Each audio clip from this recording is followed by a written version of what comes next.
अस्सलाम वालेकुम। कैसे हैं आप सभी लोग। मैं अल्लाह ताला से दुआ करती हूँ कि आप लोग बिल्कुल खैरियत से हों, आपकी तमाम परेशानियाँ दूर हो जाएं और सब खैरियत से हों। अल्लाह का शुक्र है मैं भी बिल्कुल खैरियत से हूँ। तो इस टाइम मेरे घर पर आए हुए हैं कुछ गेस्ट, हस्बैंड से मिलने आए हैं, हस्बैंड के कोई दोस्त हैं, तो मैं उनके लिए इस टाइम नाश्ता सर्व कर रही हूँ।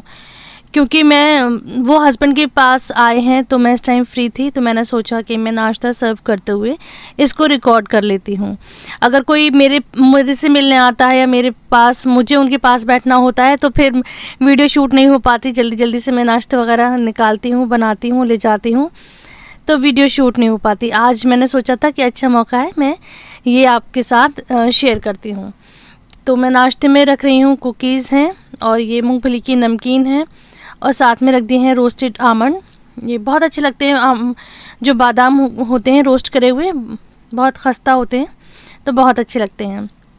और साथ में मैं रखूँगी मट्ठी, जो पापड़ी की तरह से मट्ठी होती हैं, वो ये चाय के साथ बहुत अच्छी लगती हैं। अगर हम लोग खाते हैं घर में तो इसको सौंठ या दही के साथ भी खा लेते हैं, वैसे खाली चाय के साथ ही बहुत अच्छी लगती हैं। और ये होममेड है, ये घर पे बनाई हैं, तो बहुत ही खस्ता बनी है, बहुत ही मज़ेदार हैं। तो ये मैंने नाश्ते में रख दिया था। अच्छा, उनके साथ एक छोटा सा बच्चा भी था, उनका बेटा भी था, तो मैं इसलिए रख दूँगी साथ में थोड़ी सी चॉकलेट। तो मैं बच्चे के लिए चॉकलेट भी यहाँ पर निकाल रही हूँ।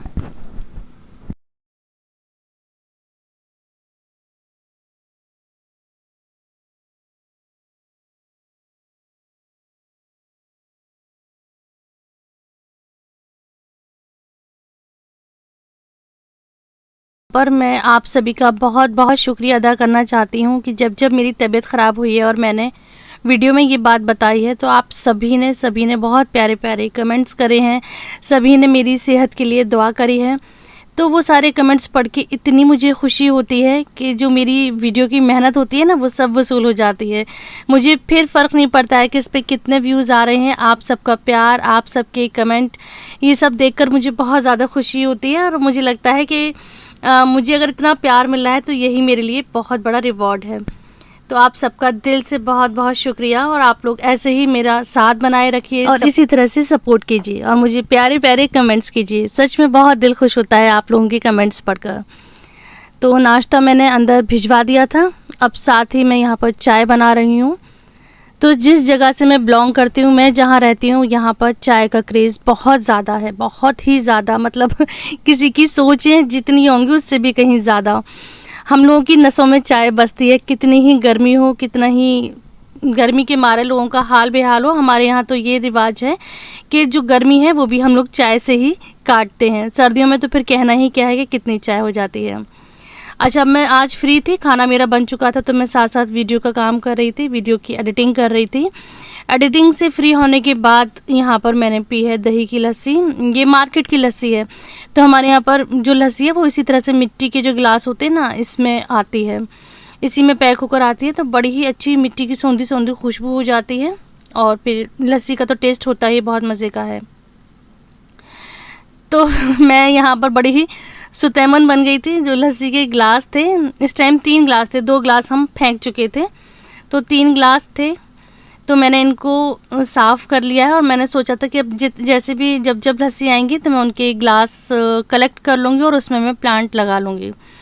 तो प्लांट के लिए मुझे नीचे होल करना था जिससे कि जो पानी है वो ड्रेन हो जाए, तो मैं वही होल कर रही हूँ नाइफ़ से। तो जब मैंने ये होल कर लिए थे बड़ी ही एहतियात के साथ, क्योंकि हाथ स्लिप हो जाता तो कट लग जा सकता था। तो जब ये होल हो गए थे तो हस्बैंड ने कहा कि अरे मुझसे कह दिया होता, मैं ड्रिल मशीन से ज़रा सी देर में कर देता। लेकिन ये ग्लास की जो मिट्टी बड़ी ही कच्ची होती है, तो बड़े ही आराम से ही और इजीली ये होल हो गए थे। तो अब मैं होल करके साइड में रख दूँगी इनको। अब शाम में देखूँगी, जब भी मौका होगा शाम में या सुबह, इसमें मैं प्लांट लगा लूँगी। कोई छोटी सी ऐसा प्लांट लगाऊँगी जो इजीली ग्रो हो जाता है। तो अच्छा, मैं अपनी किचन की एक वार्डरोब को क्लीन कर रही, तो क्लीन करते करते मेरी नज़र पड़ी इस बॉक्सेस पर। तो इसमें मेरा ख़जाना है। मेरी एक हॉबी थी, मतलब अभी तो मैं फ़िलहाल थी कहूँगी, कि बेकिंग की मेरी बड़ी हॉबी थी। बड़ी अच्छी अच्छी मैं चीज़ बेक किया करती थी, cake, cookies, cup cakes, muffins वग़ैरह। तो जो कि मैंने काफ़ी टाइम से छोड़ दिया था, बहुत टाइम से छोड़ दिया था। मैं अब बिल्कुल भी बेक नहीं कर पाती हूँ, टाइम भी नहीं मिलता, और फिर जब टाइम नहीं मिलता तो ख्याल भी नहीं रहता। तो आज जब मेरी इन सामान पे नज़र पड़ी तो मैं सब उनको निकाल रही थी। मैंने कहा लाओ इनको क्लीन करके भी रख दूँगी। तो ये सामान निकालते निकालते मैंने सोचा कि आज कुछ बेक करते हैं। तो आज मैं बनाऊँगी कपकेक्स बनाऊँगी, जो कि बहुत ही ईजी हैं, बहुत ही हेल्दी हैं, क्योंकि वो मैं बनाऊँगी मैदा और सूजी के साथ। देखिए सारे यहाँ पे केक को जो हम फ्रोस्ट करते हैं, उसकी जो डेकोरेशन करते हैं, उसका सारा ही सामान है। और मैंने पहले दिखाया था कि इसमें कपकेक के डेकोरेशन के जो नोज़ल और कोन वगैरह होती हैं वो काफ़ी पुरानी हो गई थी। तो आप पीछे जो कलरफुल देख रहे हैं ना, जो कोन का सेट है, ये वाला जो मैं टच कर रही हूँ, तो ये मेरी कज़िन सऊदी से लाई थी। उन्हें पता था कि मुझे बेकिंग पसंद है, तो ये वाला सेट वो लेकर आई थी। तभी मैंने तो इसको ओपन भी नहीं कराया, क्योंकि मेरे पास ऑलरेडी वो दूसरा वाला है, तो मैं उसको यूज़ कर रही थी। और अब तो मैंने काफ़ी टाइम से कुछ केक बनाए ही नहीं हैं। तो अच्छा, कुछ लोग कहते हैं कि हमारे माइक्रोवेव से तो केक बनता नहीं है। तो देखिए, जिसमें ये कन्वेक्शन वाला मोड होता है ना, तो बेकिंग उसी से ही होती है। केक और कुकीज़ उसी OTG में बनते हैं जिसमें कि कन्वेक्शन वाला मोड होता है। अगर खाली आपके पास माइक्रोवेव का ऑप्शन है तो उसमें केक नहीं बनते, उसमें खाली सिर्फ स्टीम हो जाते हैं। तो इस चीज़ का ख्याल रखें। अगर आपके माइक्रोवेव में ये कन्वेक्शन वाला मोड है, सेटिंग है, तो आप भी कोई भी चीज़ बेक कर सकते हैं, चाहे वो पिज़्ज़ा हो, चाहे वो कोई केक या कुकीज़ वगैरह कुछ भी हो। तो आज मैं बनाऊँगी कपकेक। तो बहुत सही मेजरमेंट है, आप उसको फॉलो करिएगा। अगर इस मेजरमेंट के साथ कोई छोटा बच्चा भी अगर ये कपकेक बनाएगा ना, तो इंशाल्लाह उसके भी बिल्कुल परफेक्ट बनेंगे। तो मैं बहुत बारीकी से और स्टेप बाय स्टेप इसको बनाती हूँ, मतलब आप लोगों के लिए बनाकर बता रही हूँ। तो यहाँ मैंने 1 कप, जो मैंने कप दिखाया था, 1 कप मैंने चीनी ली थी, जिसको मैंने पीस लिया था। अब हाफ कप लिया है मैंने mustard oil, sorry refined oil. Mustard oil तो बिल्कुल भी नहीं लेना, उसमें बहुत तेज़ स्मेल होती है। तो इसमें हम लेंगे रिफाइंड ऑयल। और 1 मैंने लिया है अंडा। अब इन सबको हम बहुत अच्छी तरह से बीट कर लेंगे। इसको हम हैंड विस्कर से भी कर सकते हैं, लेकिन उसमें बहुत ज़्यादा टाइम लगेगा। इलेक्ट्रिक बीटर से करेंगे तो बहुत जल्दी ये काम हो जाएगा। मैंने सारा मेजरमेंट यहाँ पर लिख दिया है, आप इसको स्क्रीनशॉट ले सकते हैं। तो इन सबको बिल्कुल हम अच्छी तरह से मिक्स कर लेंगे। जब चीनी और जो हमारा रिफाइंड ऑयल है बिल्कुल एक हो जाएगा, तब इसको हम रोक देंगे। अब 1 कप मैंने ली है मैदा। अब इसमें मैं कुछ चीज़ें डालूंगी, उसको आप गौर से देखें। 1 चम्मच लिया है मैंने बेकिंग पाउडर, तो मैं आपको दिखा दे रही हूँ, ये वाला बेकिंग पाउडर है। और अब लेंगे हम बेकिंग सोडा। तो सोडा लेंगे हाफ, जितना हम बेकिंग पाउडर लेंगे उसका जस्ट हाफ, यानी आधा चम्मच हमने लिया है बेकिंग सोडा। और थोड़ा सा लेंगे सॉल्ट, चाहे आप 4 चुटकी इसमें नमक डाल दें, या मैं यहाँ पर डाल रही हूँ 1/4 टीस्पून। तो इतना नमक लेंगे। नमक डालने से ना जो फ्लेवर है वो बड़ा ही इनहेंस हो जाता है। मैं ज़र्दा वगैरह में भी या हलवे में भी, जिसमें मीठा तेज़ होता है, उसमें हल्का सा नमक डालती हूँ, तो उससे टेस्ट बहुत अच्छा हो जाता है। अब इन सब चीज़ों को अच्छी तरह से शिफ्ट कर लेंगे। छानना बहुत ज़रूरी है, इस चीज़ को बिल्कुल भी स्किप ना करें। और अब हम खुशबू के लिए डाल देंगे वनीला एसेंस, हाफ टीस्पून। क्योंकि अंडा होता है ना, तो अंडे की स्मेल को दबाने के लिए कोई भी एसेंस डाल दें। तो इस कप केक में तो जाएगा वनीला एसेंस। आप चाहें तो पाइनएप्पल एसेंस, ऑरेंज एसेंस, जो आपके पास अवेलेबल हो और जो आपको पसंद हो वो एसेंस डाल दें। और हमने जो मैदा सोडा छान कर रखा था उसको हम ऐड कर देंगे। और कोशिश करें कि थोड़ा थोड़ा करके ऐड करें, सारा एक साथ में ना डालें, थोड़ा थोड़ा करके डालें और उसको मिक्स करें। मिक्स करेंगे बहुत ही हल्के हाथ से, फोल्ड एंड कट वाला मेथड यूज करेंगे। अब इसके बाद मैंने 1 कप सूजी लिया, उसको भी मैंने छान लिया है और सूजी डालेंगे। अब इस टाइम हम जो बीटर है उसकी स्पीड हमने बिल्कुल लो कर दी है, और लो स्पीड पे हम इसको हल्का सा ही मिक्स करेंगे। हमें बहुत ज्यादा इसको फेंटना नहीं है। इस टाइम हाई स्पीड पे इसको हम तेजी से या देर तक फेंटेंगे तो जो हमारा कपकेक है वो हार्ड हो जाएगा। तो इसको बहुत ही लो स्पीड पे हम थोड़ा सा मिक्स करेंगे, उसके बाद हम कट एंड फोल्ड वाले मेथड ही यूज करेंगे।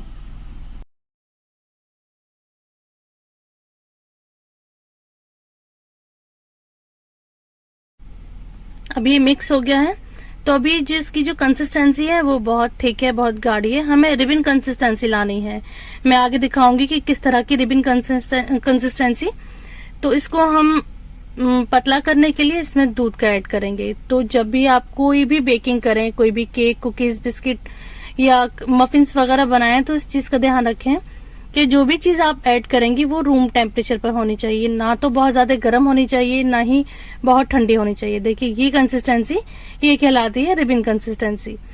तो इस स्टेज तक हमें इसको दूध डालकर पतला करना है। अब मैं इसको ढक के 10 मिनट के लिए साइड में रख दूंगी, क्योंकि इसमें सूजी पड़ी है वो भी थोड़ा सा सॉफ्ट हो जाएगी।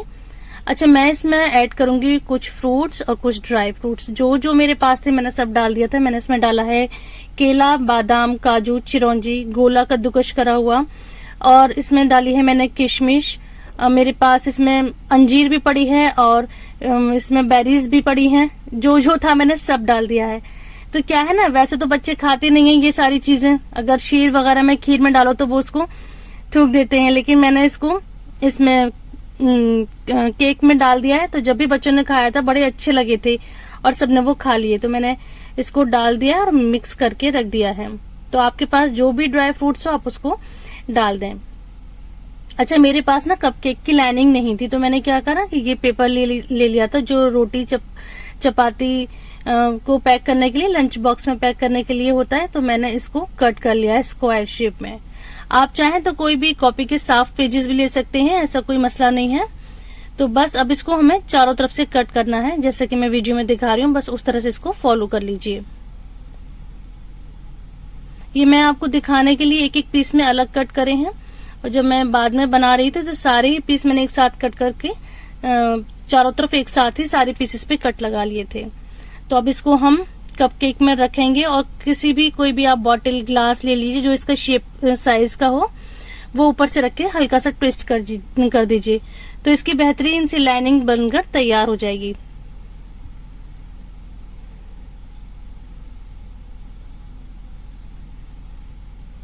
देखिए इस तरह से बहुत ही इजीली बन गए थे और देखने में भी बहुत प्यारे लग रहे थे। हम लाइनिंग इसलिए नहीं ली क्योंकि अब मैं इतनी ये करती नहीं हूँ बेकिंग, और लेकर फिर वो रखी रहती है। तो अब इन सबको मैंने फिल कर लिया है। अब मैं इसको बेक करूंगी। तो इसको हम बेक करेंगे 180 डिग्री सेल्सियस पर 25 मिनट के लिए। बिल्कुल परफेक्ट टाइम है और बिल्कुल परफेक्ट ये टेम्परेचर है। आप आंख मीच कर इसको फॉलो कर सकती हैं। अच्छा, जितने मैंने लिया है ना, 1 कप सूजी, 1 कप मैदा और 1 कप चीनी, तो इसमें मेरे 18 कपकेक्स बनकर तैयार हुए थे। तो अब ये 25 मिनट्स हो गए हैं। अब मैं इसको चेक कर रही हूँ, तो कोई शार्प ऑब्जेक्ट लेकर इसको इंसर्ट करा, तो मैंने ये फोक लिया है और इसको मैं अंदर डाल रही हूँ। देखिए बिल्कुल ये क्लीन निकल रहा है, इट मीन्स इट्स रेडी। तो आप कोई भी नाइफ, कोई भी शार्प ऑब्जेक्ट इसमें डालें, अगर वो बिल्कुल क्लीन निकल रहा है, इसमें कोई कच्चा बैटर नहीं आ रहा साथ में, तो समझ लीजिए कि हाँ ये बिल्कुल तैयार हो गया है। अब इन सब हमने मफिन्स को ढक के रख दिया था 10 मिनट के लिए, जिससे कि ये सॉफ्ट बनी रहे। अगर आप इसको ओवन से निकालकर या माइक्रोवेव से निकालकर फौरन बाहर रखेंगी तो वो एकदम श्रिंक भी हो सकते हैं और हार्ड भी हो सकते हैं, ड्राई भी हो सकते हैं। तो इसको मॉइस्ट बनाने के लिए मैं इसको ढक कर रख दूंगी 10 मिनट के लिए साफ किसी कपड़े से। 10 मिनट के बाद खोल दिया था और ऐसे ही मैंने बाकी के जो बैटर था उसके भी मैंने सारे मफिन्स तैयार कर लिए थे। तो देखिए कितने कम सामान से और घर में कितनी इजीली बिल्कुल परफेक्ट मफिन बनकर तैयार हुए हैं। आप लोग इस रेसिपी को, अगर आपको शौक है बनाने का, तो जरूर फॉलो करें। और परफेक्ट बने तो कमेंट में मुझे जरूर बताइएगा। अल्लाह हाफिज।